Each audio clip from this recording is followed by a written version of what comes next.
کوم خلک چې مؤذنین دي اذان کوونکي دي یقینا د دوی ډیر لوی فضیلت دی خو لیکن دوی دپاره وعدونه هم شته دوی به ډیر زیات احتیاط کوي ځکه حضرت عبدالله ابن عمر رضی الله عنه فرمایي رسول الله صلی الله علیه وسلم وفرمایل د مسلمانانو دوه څیزونه دي چې هغه به د مؤذنینو په غاړه باندې وي اول د مسلمانانو روژې او دویم د مسلمانانو منځونه د مسلمانانو کم مهم عبادات دي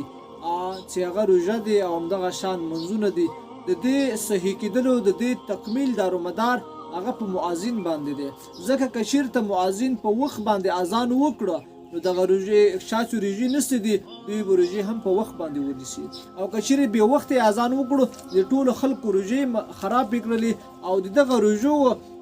چا چې د چا روژې خرابې کړي دي د دوی ولا ټوله غاړه به کوم دی په ده باندې وي دغه مؤذن باندې وي د دې وجې نه مؤذن لپاره ډېر زیات احتیاط کول پکار دي او دویم دا که چېرته دغه